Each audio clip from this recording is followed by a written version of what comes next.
The morning I drove back into Atlanta, the sky looked like it couldn't decide if it wanted to cry or shine. Gray clouds hung low, heavy with memories I wasn't sure I was ready to face. It had been 17 years since I last saw this city, 17 years since my sister Loretta and I had spoken. When the lawyer called, telling me Loretta had passed and left her house to me, my first reaction wasn't grief. It was confusion, then guilt, then a strange kind of anger that I couldn't even name. We hadn't spoken since Mama's funeral. Not one call, not one Christmas card, nothing. And now, suddenly I was supposed to inherit her whole life? I pulled into the old neighborhood around noon. The houses looked smaller than I remembered, like time had been quietly folding the edges of everything. Loretta's house, our childhood home, sat at the end of Maple Drive, still painted the same shade of buttercream yellow. The porch swing we used to fight over was still hanging, swaying slightly in the wind. For a moment, I saw her sitting there, legs crossed with that half smile she'd use when she thought she was right, which was almost always. Lord, give me strength, I whispered as I stepped out of the car. The key the lawyer sent fit easily, like it had been waiting for me. The moment I pushed the door open, the smell of old cedar and faint lavender wrapped around me. It was like walking into a memory that didn't want to let go. Inside, everything was frozen in time. A photo of Mama and Daddy by the fireplace, Loretta's church choir robe still hanging on the coat rack, a half-empty bottle of her favorite vanilla lotion on the dresser. I could almost hear her laugh echoing from the kitchen, that deep, melodic laugh that filled a room whether you wanted it to or not. I sat down on the sofa, trying to let the silence settle, but it was heavy.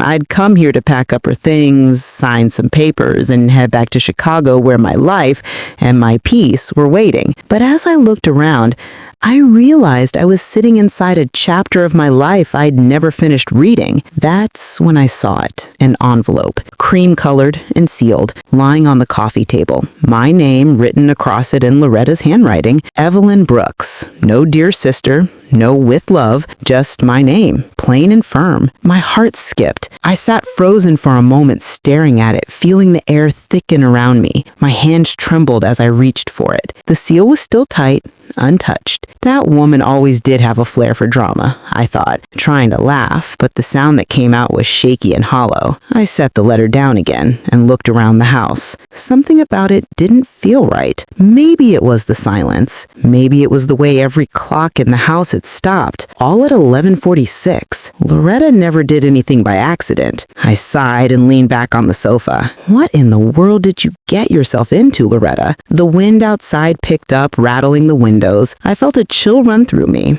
But it wasn't just from the draft. It was that strange feeling you get when you know the past isn't done with you yet. I picked up the letter again. The paper felt thick, expensive, not like something she just grabbed from the kitchen drawer. I held it close to my chest, unsure if I was ready to open it. I decided to wait. One more night wouldn't change anything, right? That night, as I lay in Loretta's bed, her scent still lingering in the sheets, I dreamed of her. She was standing by the old magnolia tree in our backyard, smiling. Then her smile faded, and she said, "Evelyn, it's time." When I woke up, the letter was lying on my chest. Morning sunlight spilled through the blinds, cutting sharp lines across the room. For a moment, I thought I had dreamed the whole thing.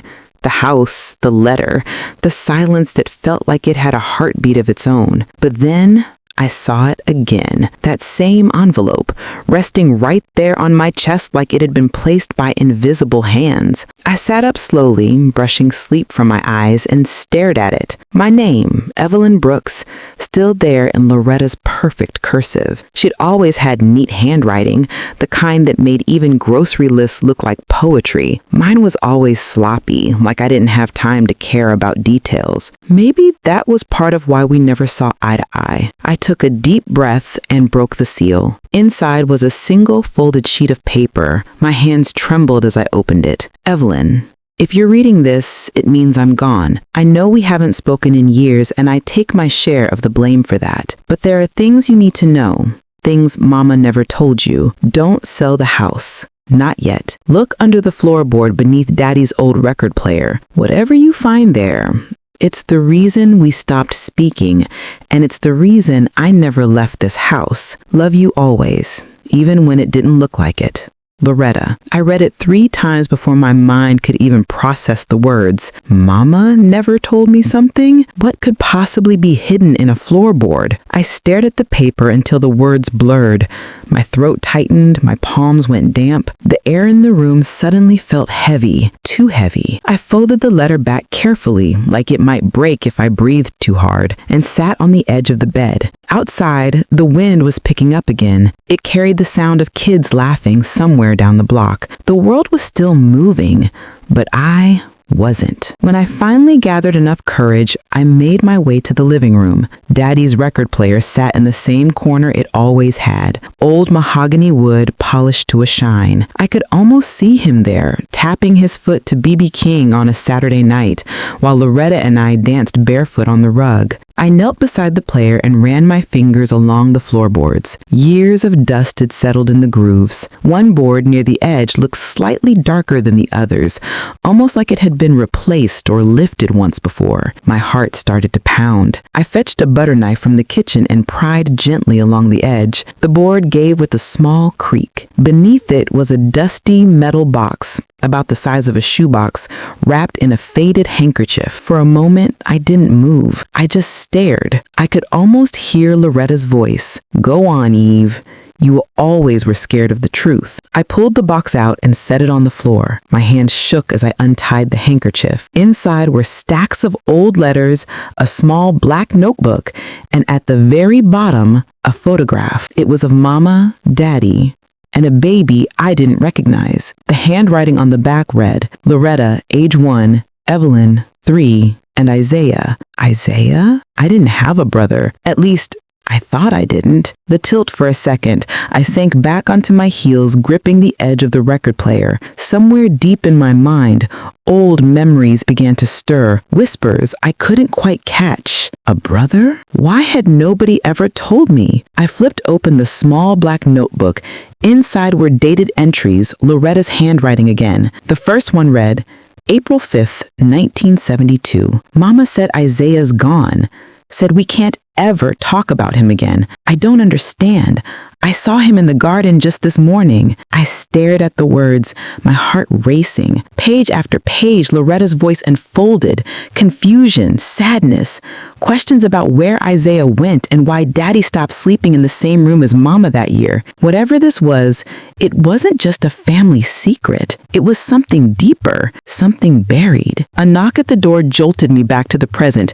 My hand flew to my chest. Through the glass, I saw a tall man standing on the porch, maybe in his 60s, wearing a brown hat and holding a worn leather satchel. His face was unfamiliar, but something about his posture, calm, patient, like he'd been waiting a long time, made my stomach twist. I cracked the door open just enough to speak. Can I help you? He took off his hat, his voice deep and warm. You must be Evelyn. Loretta told me you'd come. I froze. Who are you? He smiled faintly. My name's Isaiah. For a moment, I couldn't breathe. The name hit me like a thunderclap.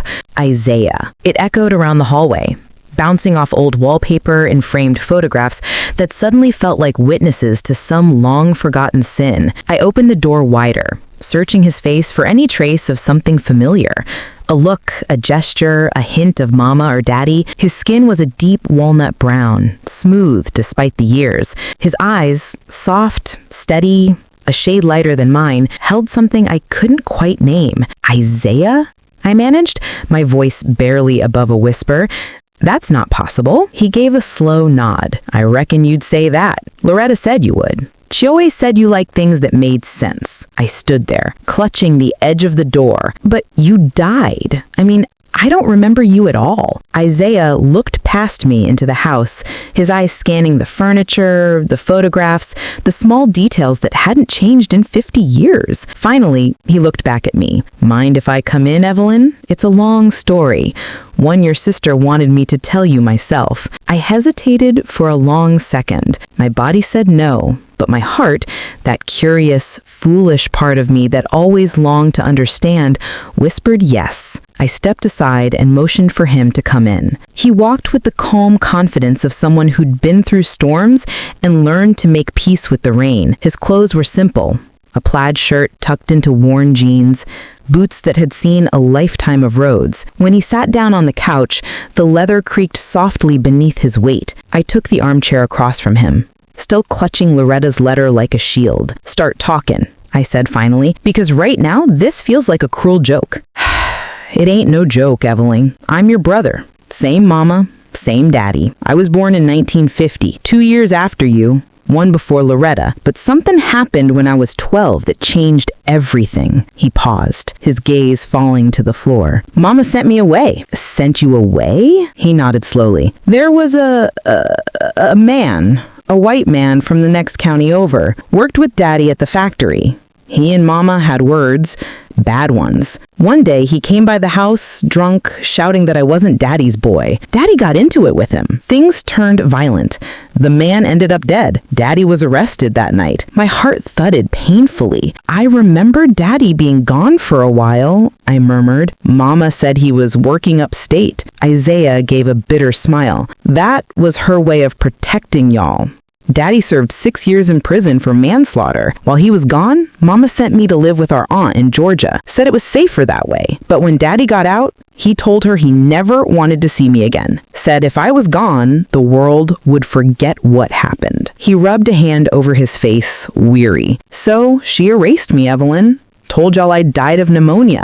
Changed every photograph, every story. Loretta found out when she was 16, found one of my letters hidden in Mama's drawer. She came looking for me. I felt dizzy, like the air itself had turned to fog. She knew? She did.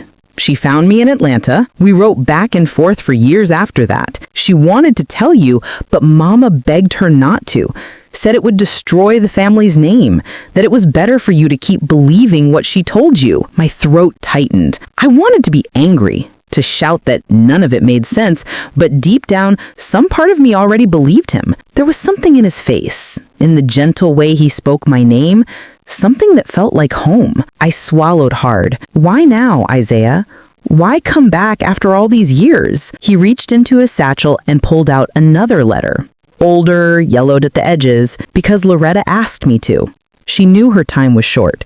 She wanted me to give you this. He handed it to me, and I stared at it for a long time before opening it. "Evelyn, if you've met Isaiah, that means I finally did something right. Mama's lies tore us apart, but you deserve to know the truth before it dies with me. There's one more thing you need to see. The real reason Daddy went to prison and what he confessed before he died. It's in the box under the floorboard, beneath the letters. Love always, Loretta." My hands began to tremble again. What else could possibly be in that box? Isaiah's eyes met mine, calm but knowing. "You sure you want to find out? Some truths don't come gentle, Evelyn. They break things." I looked toward the record player. The open floorboard still waiting, like a wound in the floor. I could hear the hum of the ceiling fan, the distant whistle of a train, the quiet ticking of the old wall clock. For the first time in my life, I realized the past wasn't dead at all. It was alive, waiting for me to dig it up. "I have to know," I whispered. Isaiah nodded once, slowly. "Then let's finish what Loretta started." The air felt heavy, the kind that presses on your chest like the world itself is holding its breath. Isaiah and I sat side by side on the floor, the old metal box between us, both of us too afraid to touch it first. It looked harmless, just a rusted container wrapped in time and silence, but I knew better now. The truth had teeth, and I was about to feed it. I reached for the lid and lifted it slowly. The hinges groaned, a dry metallic cry that echoed through the empty room. Inside were the things I'd already seen. Letters, the photograph, the small black notebook. But now, with Isaiah beside me, they felt different. He was living proof that ghosts could bleed. At the very bottom, beneath the stack of letters, was a smaller envelope sealed with wax. The edges had darkened with age. My name wasn't on it this time, just one word in my father's handwriting. Truth. I looked at Isaiah. You think this is what Loretta meant? He nodded. Open it. My fingers trembled as I broke the seal. Inside was a folded piece of yellowing paper and a photograph, this one of Daddy, sitting in a jail cell, looking straight at the camera with eyes that carried too many storms. The letter began simply, if anyone ever finds this, it means I didn't have the courage to tell my daughters the truth while I was alive. I told the law I killed that man to protect my wife, but it wasn't the whole truth. That man wasn't a stranger. He was Isaiah's father. The room seemed to tilt sideways. My vision blurred. I read it again, slower this time, each word cutting deeper. Your mother and I were already drifting apart. She found comfort somewhere else. I forgave her. At least, I tried to. But when that man came to the house, shouting and calling her names, I lost myself. I hit him once. He fell. The rest you already know. My breath caught in my throat. Isaiah's father! That meant I turned to him, searching his face, but he was already looking down, his jaw clenched, his eyes glistening. You knew, I whispered. I guessed, he said quietly. Mama never said it, but a boy knows when he don't quite fit the picture. The room fell into silence, broken only by the faint hum of cicadas outside the window. I stared at the letter in my hands. The ink faded, but still sharp enough to wound. So Daddy went to prison to protect Mama, I said finally. Isaiah nodded. And Loretta, she carried that secret all her life. I sank back against the wall, the old wallpaper rough against my shoulders. My whole life, I'd hated my sister for being cold, for pushing me away, for not coming to my wedding or calling when Mama died. But now I saw her, the young girl burdened with too much truth, trying to hold a family together that had already broken years before. Isaiah's voice was soft when he spoke again. Loretta loved you, Evelyn. She told me once that you were the light that got her through the dark years. She just didn't know how to tell you without breaking that light. Tears slipped down my cheeks before I even realized I was crying. I wasted so many years, I whispered. He smiled faintly, his own eyes shining. So did I. But Loretta didn't bring us back together to talk about what's lost. She wanted us to remember what's left. For a long time, we just sat there. Two middle-aged strangers bound by blood, memory, and one woman's dying wish. Finally, I took a deep breath and said, Isaiah, you got somewhere to stay? He chuckled, a low, tired sound. Nowhere permanent. Been drifting most of my life. Well, I said, wiping my face, I reckon this old house got room for one more ghost. He looked at me, surprised. Then he smiled, the kind of smile that starts small but grows into something steady and real. Outside, thunder rumbled far off in the distance, rolling through the hills like a promise. I glanced toward the window and said, storm's coming. Isaiah nodded, standing up and offering me his hand. Yeah, but this time we'll ride it out together. As I took his hand, something inside me shifted, like a door unlocking after years of being stuck. The grief didn't vanish, but it felt lighter, like maybe Loretta had been right. Some storms don't come to break you. They come to clean the air. We stood there a while longer, two middle-aged strangers bound by blood, memory, and one woman's dying wish. I looked up and whispered, almost to myself, thank you, Loretta. The rain had started slow, soft at first, like a whisper through the trees, but soon it turned into a steady drumming that filled every room in the old house. Water tapped against the cracked window panes, the scent of wet earth rising through the open floorboards. Isaiah and I had lit a single lamp. The glow sat between us like a fragile peace offering. We hadn't spoken much since reading the letter. Some truths didn't need words right away. They just needed time to sit in the air, to breathe. He leaned back in the old rocking chair that had belonged to Mama. The wood creaked under his weight, rhythmic and slow, like a lullaby from a time before pain. You ever think, he said softly, that the past got its own way of talking, even when we don't want to listen? I smiled faintly. If it does, it sure got a loud mouth. That made him laugh, a real warm laugh that filled the empty room and made me feel, for a moment, like the house wasn't haunted anymore. But then something strange happened. From somewhere behind the wall, faint but clear, came a soft click, like an old tape deck turning on. I froze. Isaiah stopped rocking. Then we both heard it, a woman's voice, shaky but familiar, coming from behind the cracked plaster near the fireplace. Evelyn, If you're hearing this, it means I couldn't tell you face to face. My breath caught. It was Loretta. I was on my knees before I even realized it, pressing my ear to the wall. The rain outside muffled everything except her voice. Isaiah moved beside me, running his hands along the wall until he found a loose panel. He tugged, and a small section came free. Inside, wrapped in a faded handkerchief, was a tiny tape recorder. He pressed play again. Loretta's voice filled the room, trembling, tired, but still carrying that quiet authority she'd always had. Evelyn, I need you to know, I never stopped loving you. I just didn't know how to forgive myself. After Daddy went to prison, Mama made me promise to keep quiet. She said it was for our protection, but every lie we kept built another wall between us. I thought I was keeping you safe, but I was just keeping you away. I pressed my hand to my mouth, tears spilling before I could stop them. When Isaiah came to me years ago, I saw Daddy in his eyes. I knew the truth before he even spoke it, but I also saw his pain. He deserved to know where he came from. You both did. I wanted to tell you, but every time I tried, my voice would break. So I'm leaving it here in this house, where the truth began. Isaiah's hands were shaking. He turned away, staring at the rain streaming down the window. If you're both listening together, then maybe it means the storm has finally passed. Don't let the past chain you anymore. I made peace before I went. I found Daddy's Bible, the one Mama hid in the attic. Inside was a note from him, said he forgave us all. Maybe it's time you do the same. There was a long pause. The sound of her breathing filled the tape. Then one last whisper. Live, baby sister. Don't just survive. Live for both of us. Then a click. Silence. I sat there,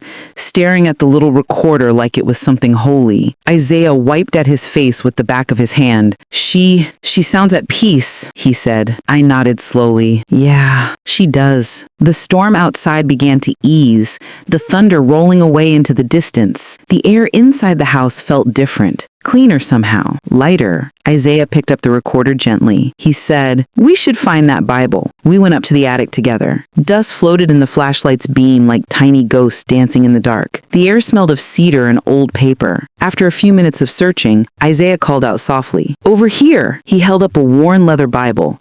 The corners frayed, the spine barely holding. Inside the front cover was a small folded note. The ink faded, the handwriting unmistakably Daddy's. To my girls and to the boy who will one day know his name, forgiveness is the only way the heart can breathe again. Let go of what was. Remember what still is. I closed my eyes and felt a strange warmth wash over me. Maybe the dead didn't haunt us after all. Maybe they just waited for us to listen. Isaiah placed the Bible gently on the table. "So what now?" he asked. I looked around the room, the peeling wallpaper, the crooked pictures, the floorboards that had held our whole history. "Now," I said, "we rebuild together." He nodded, and for the first time, I saw something in his eyes that looked like peace. The morning after the storm, the sky broke open into a clear stretch of blue, the kind of morning that feels like forgiveness. The trees still dripped with yesterday's rain, their leaves shining like polished glass. The air smelled fresh,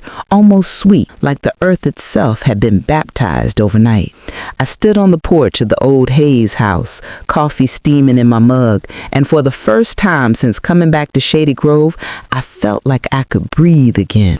Isaiah was out front, hammering at the loose steps with the kind of focus men get when they're trying to work through something bigger than wood and nails. Every strike echoed through the quiet morning, steady and determined. "You fixing to rebuild the whole house?" I called out, smiling. He looked up, sweat on his brow, a glint of sunlight in his dark eyes. "One piece at a time, Auntie." The way he said that, Auntie, still sent a little ache through me, but it was softer now, less about what we lost, more about what we'd found. "Need a hand?" I asked, setting my coffee down. He handed me a paintbrush instead of a hammer. "You always did prefer prettying things up." We both laughed.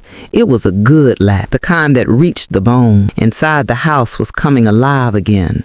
Dust was gone, windows open, sunlight spilling through sheer curtains that danced in the breeze. Every corner seemed to hum with quiet memory. We'd found more than just Loretta's recording and Daddy's Bible in that attic. There were photographs too, black and white shots of Mama standing in her Sunday hat, Daddy holding Loretta as a baby, a tiny me standing barefoot by the garden with my curls wild and untamed. Each picture was a fragment of a truth I had forgotten, that our story hadn't always been about loss, There was joy once.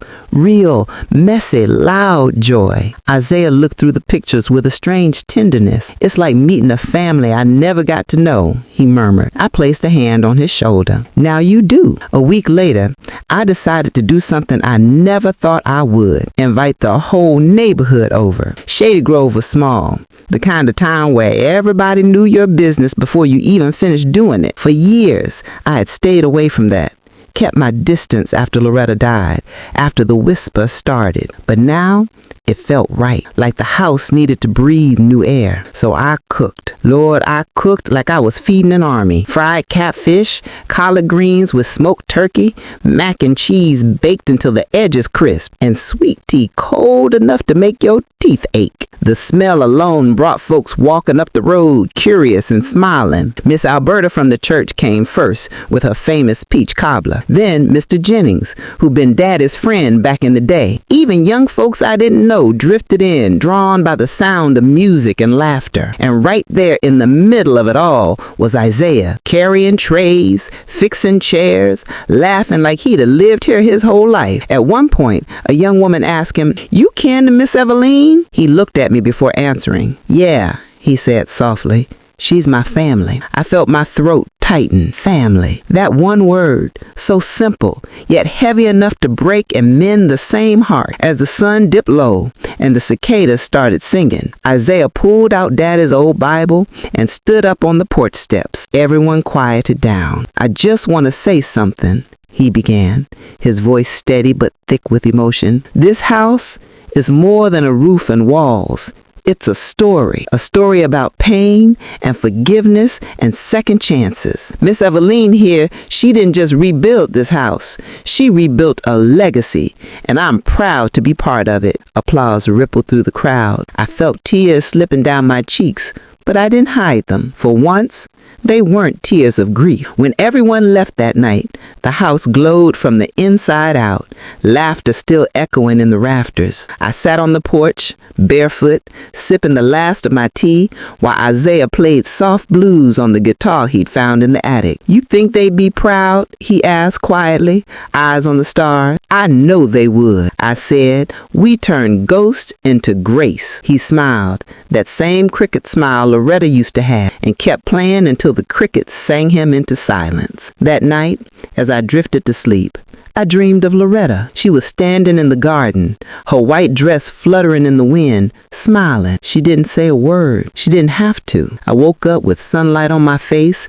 and peace in my chest. For the first time in decades, Shady Grove felt like home again. It was one of those mornings where the sun felt gentle, like it knew you'd been through enough. The sky was clear, the air warm, and the scent of magnolias drifted from the edge of the yard. I was out in the garden, trimming the roses around the old oak tree, when I saw a car pull up by the front gate. A sleek, silver sedan, way too new for Shady Grove's dusty roads. Out stepped a young woman, maybe late 20s, with neat braids pulled into a bun and a notepad tucked under her arm. She was dressed city sharp, beige slacks, cream blouse, polished flats that had never met a gravel road before. She hesitated at the gate before calling out, "Mrs. Evelyn Hayes?" I stood up, wiping my hands on my apron. "That's me," I said, cautious but polite. "You lost, sweetheart?" And she smiled, but there was a nervous twitch in it. "Not exactly. My name's Jasmine Cole.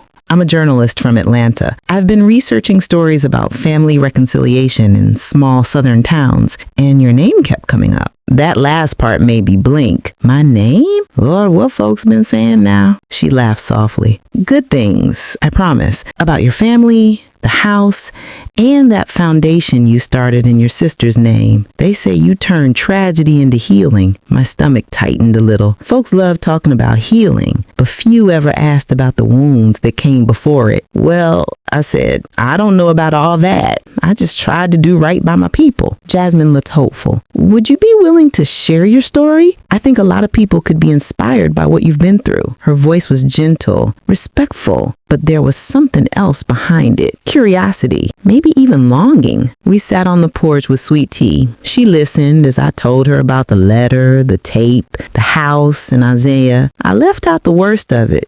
Some pain don't need retelling, but I gave her enough truth to paint the picture. Isaiah came home halfway through our talk, his work shirt smudged with paint. He nodded politely, poured himself some tea, and leaned against the railing. Jasmine glanced at him, eyes bright with recognition. "You must be Isaiah." He smiled cautiously. "Depends who's asking." "I've heard about you. People say you helped Miss Evelyn rebuild this place from the ground up." He shrugged. "She rebuilt me first." That made her pause. She scribbled something down, but I could tell the moment hit her deep. After a while, I asked, "What made you interested in stories like mine, baby?" Her eyes softened. "My mama passed last year. There were things left unsaid between us. I've been looking for stories that remind me it's never too late to find peace, even when the person's gone." Lord, I felt that like a tug in my soul. "Well," I said, reaching over to pat her hand, "forgiveness ain't about excusing what happened. It's about refusing to let it eat you alive. Loretta may be gone, but her voice still lives here, in the walls, in the garden, in every bit of this house. Sometimes when I close my eyes, I swear I hear her laughing." Isaiah added softly, "And I feel Daddy's peace, like he's been waiting for this moment all along." When Jasmine turned the recorder off,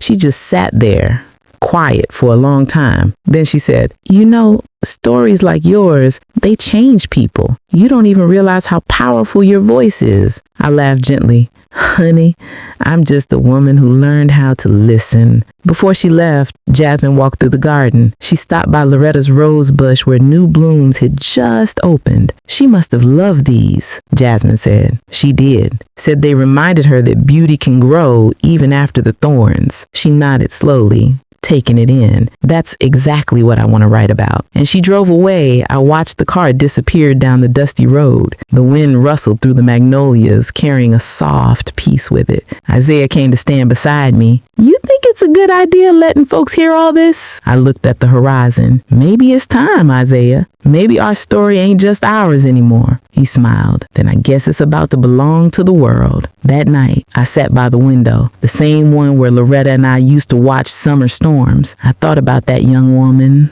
the ache in her eyes, the hope in her questions, and I realized something. Maybe the reason God had kept me here in this old house full of ghosts and grace was so that I could remind others that healing don't just happen. It's built one story at a time. It had been 2 weeks since Jasmine visited. The days drifted by slow, warm, and steady, like honey poured from a jar. Isaiah and I were settling into our routine again. Early mornings in the garden, quiet dinners, evenings on the porch watching the fireflies rise like sparks from the grass. Then one morning, while I was shelling peas at the kitchen table, my phone started buzzing nonstop. Calls, messages, notifications. At first, I thought maybe one of the church ladies had spread news about the fundraiser, but when I opened my messages, I saw Jasmine's name all over them. "The article's live, Mrs. Hayes. It's everywhere." I frowned, clicked the link she'd sent, and there it was. A full feature on the Atlanta Voice website, "The Widow Who Forgave: How One Woman Turned Her Family's Tragedy into a Legacy of Healing." There was a picture of me in the garden, sunlight filtering through the magnolia leaves. My hands were covered in soil, and my face looked older than I remembered, but peaceful, like I'd made peace with my ghosts. The article was long. Jasmine had written every word with tenderness. She told about Loretta's betrayal, the letter, the tape, Isaiah's pain, and how we'd rebuilt the family home together. But what caught my breath were her last lines. Evelyn Hayes didn't just forgive her sister, she forgave life itself, and in doing so, gave everyone around her permission to begin again. I sat there, the words blurring through my tears. By that evening, my voicemail was full. People from all over, New Orleans, Chicago, Dallas, were leaving messages. Some were short. "Your story gave me courage. I called my estranged mama after reading about you. Thank you for showing us that forgiveness don't mean weakness." Others were long. Confessions from strangers who lost their families to greed, addiction, betrayal. Folks just wanted to be heard. It was overwhelming, but it was beautiful too. 3 days later, I got another call, this time from Good Morning America. A producer named Kelly Anderson said, "Mrs. Hayes, we'd love to feature your story on our morning segment. America needs voices like yours right now." Lord, I nearly dropped the phone. Me? On national television? I hadn't even left Shady Grove in years except to go to the grocery store or church. Isaiah, standing by the stove, overheard and grinned. Guess Auntie Evelyn's about to be famous. I shot him a look. Boy, I ain't got no business on TV. What do I even say? He shrugged. Just tell the truth, like you always do. 2 weeks later, a camera crew rolled into town. They filmed me tending my garden, rocket on the porch, walking through the churchyard. They interviewed Isaiah too, and even Pastor Linda from down the road. At first, it felt strange having cameras in my face, but when the interviewer asked me, "What do you hope people take away from your story?" I looked straight into that lens and said, "I just want folks to know that forgiveness don't erase pain. It redeems it. My sister hurt me, but she also gave me one last gift, a reason to heal. And maybe that's the message someone out there needs today." The cameraman lowered his head after that, wiping his eyes. I knew then I'd said what needed saying. When the segment aired, the town changed overnight. Strangers stopped by the fence to wave. The bakery sent over pies. The high school invited me to speak to their senior class. Even the mayor called to say, "Shady Grove's proud of you, Miss Evelyn. You put us on the map for something good." But the attention came with shadows, because a week later, I got a letter. No return address, just my name on the envelope in messy, uneven handwriting. Inside, a single sheet of paper. "You can tell the world whatever story you want, but you know the truth ain't as clean as you make it sound. Loretta didn't act alone." My breath caught. I read the line again, heart pounding. That night, I showed the note to Isaiah. He stared at it for a long time, his jaw tight. I asked, "Who would send something like this?" He didn't answer right away. Then, softly, he said, "Maybe somebody who don't want the past to stay buried." I said, "But what past? I thought we laid it all to rest." Isaiah sighed. "You remember Daddy's old friend, Reggie Coleman?" I frowned. "The one who used to come round the shop, always borrowing money?" Isaiah nodded. "I ran into him once after Daddy died. He said something that didn't sit right. Mentioned Loretta was in deeper trouble than we ever knew.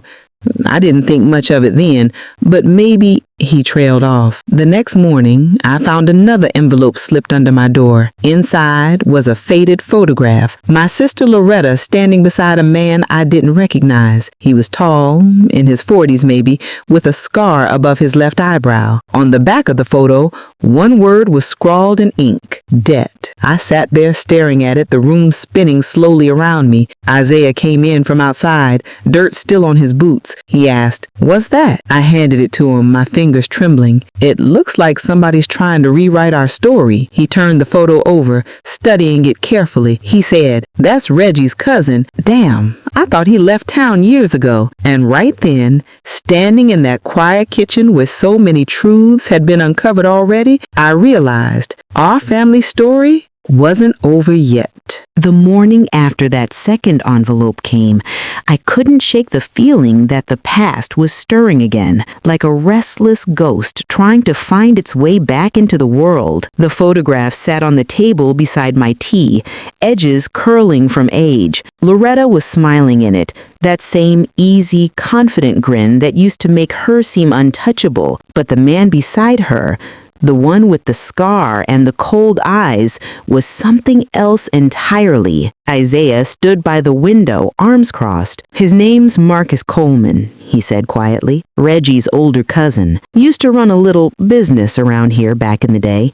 Loans, hustles, things best not written down." I looked up. "You think Loretta owed him money?" He nodded slowly. "Wouldn't surprise me. Daddy used to say she was playing with fire, trying to make quick money to keep up her lifestyle. I figured after she moved away, she'd left all that behind." I sighed, rubbing my temples. "And now somebody wants us to pay for what she couldn't." We decided to drive into town, something I hadn't done much since the article aired. Folks stopped us everywhere, wanting to shake my hand, hug me, thank me for my strength. And all I could think was, if only they knew. Isaiah led us to an old gas station off Highway 14 where Reggie Coleman still worked as a mechanic. He was older now, graying beard, grease under his nails, but when he saw us pull up, his face went still. "Well, I'll be," he muttered. "Didn't expect to see the Hayes family around here." Isaiah got straight to it. "We need to talk about Marcus." Reggie froze. rag still in his hand. Ain't nobody seen Marcus in years. Why you asking? I pulled out the photograph because someone sent this to me.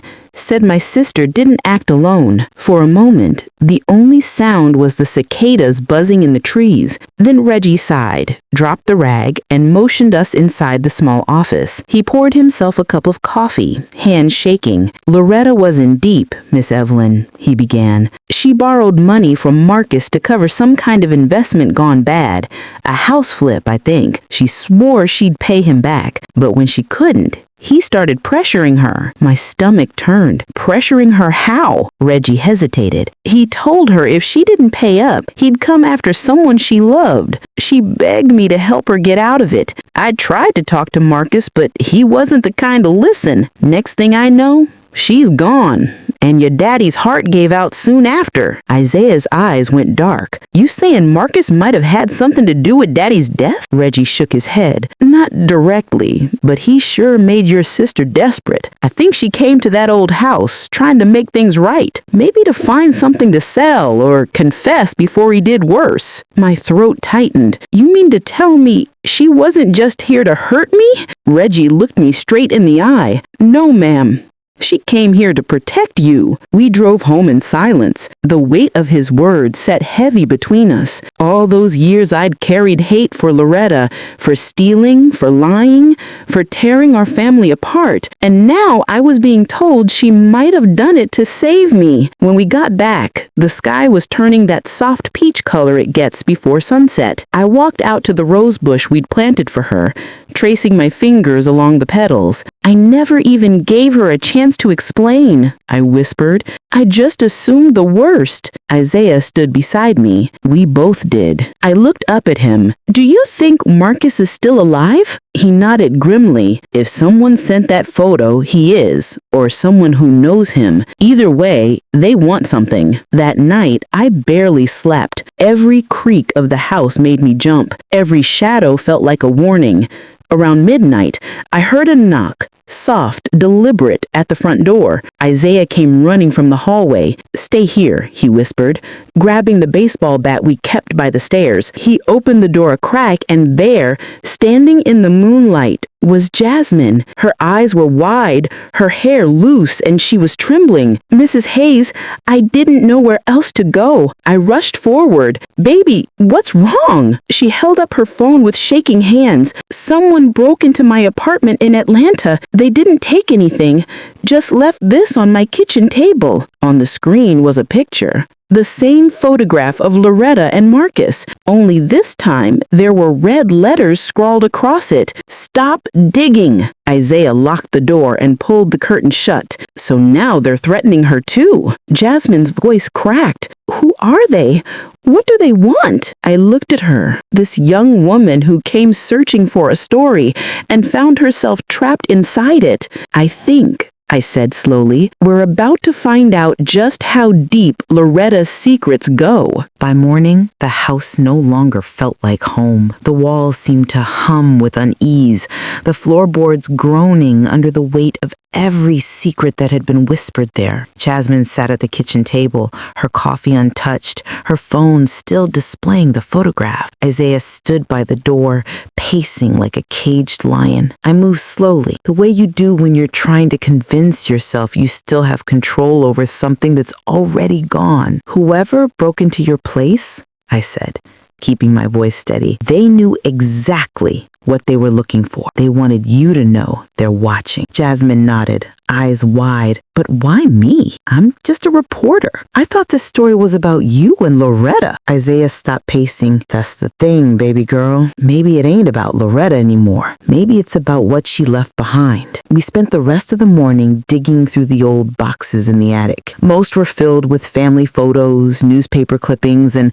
the kind of clutter you keep for no good reason. But in one old biscuit tin, tucked behind a pile of holiday decorations, we found something that changed everything. Inside was a small black notebook wrapped in a faded red ribbon. On the first page, written in Loretta's careful cursive, were the words, "If you're reading this, I couldn't fix what I started." The notebook was full of dates, names, dollar amounts, and coded messages we couldn't make sense of. But one name kept showing up again and again. Marcus C. Isaiah leaned closer. "Look here, she was paying him off little by little. There's even a note about Daddy's heart attack." I read it aloud, my voice trembling. "He said it's my fault. He said if I don't pay him back by next week, he'll make sure Evelyn feels what it's like to lose everything. I can't let him hurt her." The air left my lungs all at once. All those years, I thought she'd been selfish, reckless, when really, she'd been trying to protect me from something darker than I ever imagined. That night, we decided to confront Marcus directly. Reggie had told us about an abandoned property he used to own on the outskirts of town, an old sugar mill converted into a warehouse. Isaiah wasn't thrilled about the plan, but he knew better than to argue with me when I had that fire in my voice. We waited until dusk. The air was thick and hot, the kind that sticks to your skin and makes every breath feel heavy. Jasmine insisted on coming, said she wasn't about to let her story end halfway. When we reached the mill, the place looked like something out of a ghost story. Rusted gates, vines crawling up the walls, windows boarded over. Isaiah cut the engine and turned to me. "You sure about this, Evelyn?" I nodded. "I've been sure for 30 years. Inside, the air smelled of dust and metal. Our flashlights cut through the darkness in shaky beams. "Hello?" I called out. "Marcus Coleman?" At first, nothing, just the echo of my own voice. Then, a slow clap from the far corner of the room. "Well," a man drawled, stepping out of the shadows. "Ain't this something? Evelyn Hayes herself." He was older now, gray hair, a limp in his step, but those eyes were the same ones from the photo, cold, calculating. He smiled. "I see you got my messages." Isaiah stepped forward, fists clenched. "You the one threatening my family?" Marcus chuckled. "Threats? Oh, I don't make threats. I collect debts." He turned his gaze on me. "Your sister owed me, Mrs. Hayes, and since she's gone, I figured the debt falls to whoever she was trying to protect." My stomach tightened. "You think I'm going to pay you for something she did 30 years ago?" Marcus tilted his head. "I think you're gonna do what you always do. Protect your family name. You're a local hero now, right? That bakery, those TV cameras. It'd be a shame if folks found out what really went on between you and your sister." The words sliced through me like glass. "What are you talking about?" I asked, though my heart already knew. Marcus grinned. "Come on now. You think your daddy was the only one Loretta borrowed from? You think you didn't benefit from that money she stole? That new oven, that fancy remodel? All of it came from my pocket." I froze. The old bakery renovation, the one we'd done right before Daddy's heart gave out. Loretta had offered to help out, said she'd come into some money. I never asked where from. Isaiah's voice was low, dangerous. "You trying to blackmail my mama?" Marcus shrugged. "Call it business." Before I could react, Jasmine raised her phone and hit record. "This is Jasmine Moore from Atlanta Now. You're admitting on camera that you extorted money from the Hayes family?" Marcus's eyes widened, then he lunged. Isaiah stepped between them, shoving him back hard. A fight broke out, rough, messy, desperate. "Isaiah!" I shouted, grabbing Jasmine's arm and pulling her behind me. "Get out!" But then there was a sound, a dull crack, and Marcus stumbled back, clutching his shoulder. The flashlight clattered to the floor. Isaiah stood there, breathing hard, holding a rusted crowbar. "He's fine," he said through gritted teeth. "Let's go." We ran, the three of us, out into the night, the crickets screaming in the trees. I didn't look back until we reached the truck. Marcus was still standing there in the doorway, holding his shoulder and smiling that awful knowing smile. "You can run, Evelyn, but you can't bury the truth forever." Back home, I sat in silence while Isaiah poured himself a drink. Jasmine was already on her phone, sending the recording to multiple backups. "We can take this to the police," she said. We have proof he threatened you. But I barely heard her. I was staring at Loretta's notebook open on the kitchen table, at the last line she'd written, half faded and smeared with tears. If anything happens to me, tell Evelyn I'm sorry. Tell her I was only trying to keep a debt from reaching her door. I reached for Isaiah's hand. We're not going to the police yet, not until I know everything. He frowned. Mama, what more could there be? I looked at the photograph again, the one with Loretta and Marcus, only this time I noticed something I hadn't before. In the background, through the dusty glass of a window, was a reflection. A young man standing just behind the camera, watching, and I knew that face. Isaiah, I whispered, my pulse quickening. That's Daddy. For a long moment, none of us spoke. The air in that kitchen was heavy enough to choke on. Isaiah leaned over the photograph, squinting, his knuckles pressed white against the table edge. That's Grandpa, isn't it?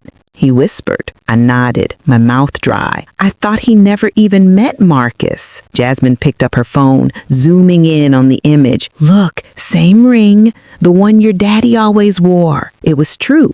A gold band with a deep scratch across it from when Daddy once slammed his hand against a nail on the porch. The scratch had been there my whole childhood. And now, here it was again, in the reflection of a man standing behind my sister and her blackmailer 30 years ago. A low hum filled my ears like the world had tilted sideways. Lord have mercy, I whispered. He knew. That night, sleep refused to visit me.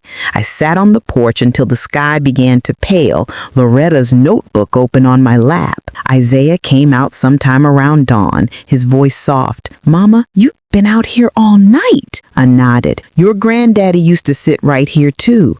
Said the morning light made him feel like the world was still forgivable. He sat down beside me. You think Grandpa was mixed up with that man? I swallowed hard. I think it's worse than that. I flipped to one of the last entries in Loretta's book.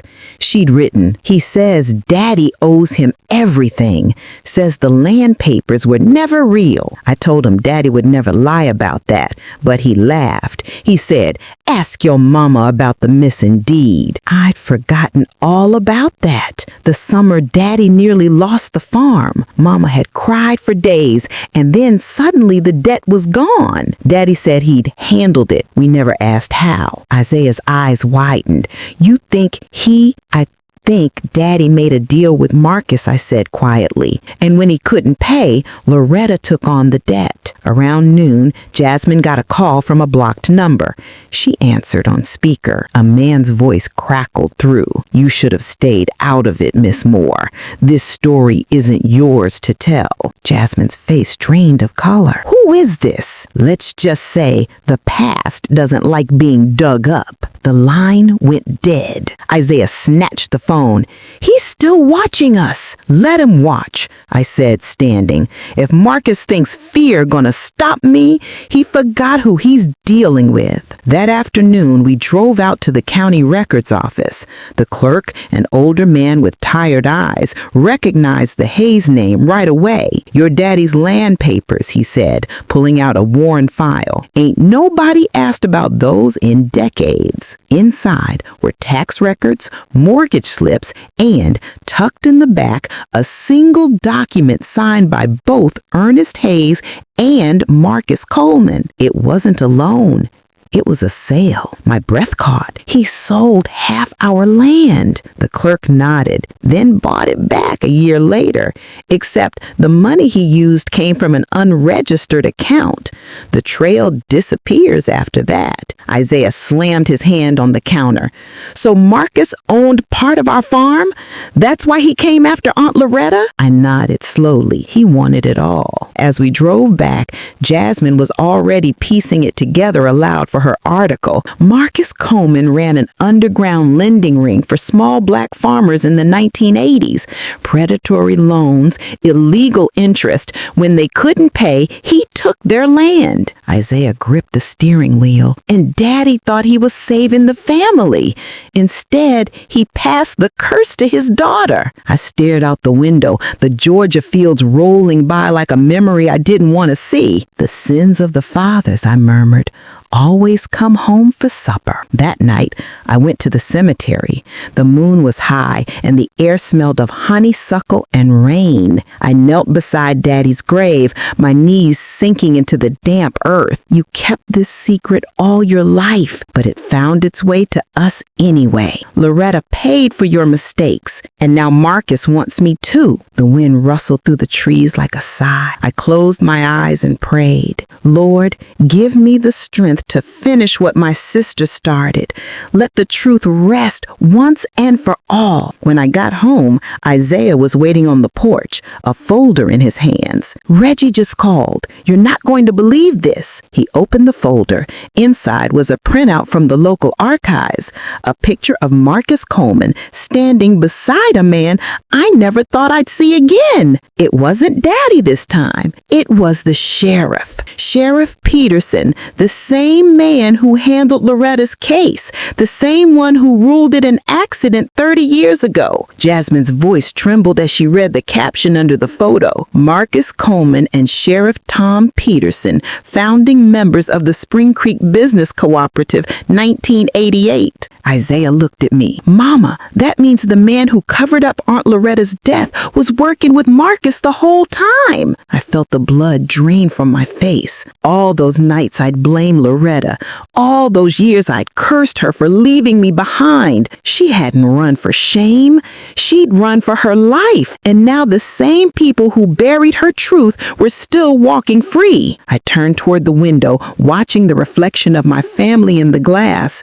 Jasmine with her phone, Isaiah with his fists clenched, and me with my heart breaking all over again. Tomorrow, I said, my voice steady, we're going to pay Sheriff Peterson a visit. Morning came heavy and gray, the kind of sky that feels like it's holding its breath before a storm. I stood in front of the mirror, buttoning my best church coat, dark plum wool with a brass brooch Roletta had given me when I turned 25. It felt right to wear it today, like armor made of memory. Isaiah and Jasmine waited by the truck. Their faces said what none of us dared to, that this might not end peacefully. We don't have to do this, Isaiah murmured, glancing at the road. Yes, we do, I said. Your Aunt Roletta deserved the truth before she died. We owe her that much. The sheriff's house sat on the edge of town, big and square with a flag waving in the yard. His cruiser was parked outside, dust gathering on the hood. I knocked once, twice. A voice croaked from behind the door. Who's there? It's Evelyn Hayes. The door opened slow. Sheriff Tom Peterson,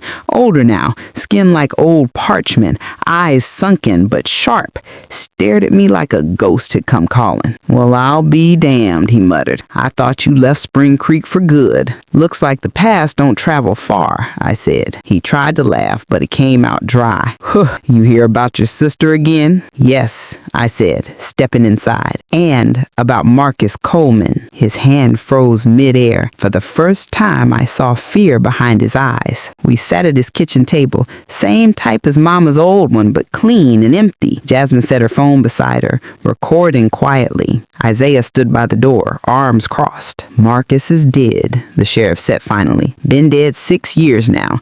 Ain't nothing left to dig up. Then why you look so scared? I asked. He rubbed his forehead. Because I did what I thought I had to. Back then, Marcus ran half this town.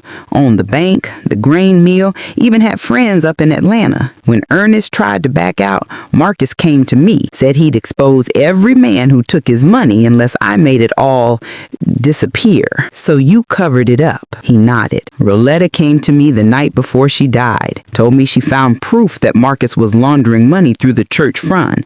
She begged me to protect her. But by then, it was too late. The room spun. You let him kill her. Sheriff Peterson's eyes filled with tears. I didn't know he would. I thought he just meant to scare her off. He called me after, said she'd fallen, said it was an accident. I went along with it because I was a coward. He reached into a drawer and pulled out a small metal box. Inside were old photographs, a cassette tape, and a folded piece of paper. I kept all these years.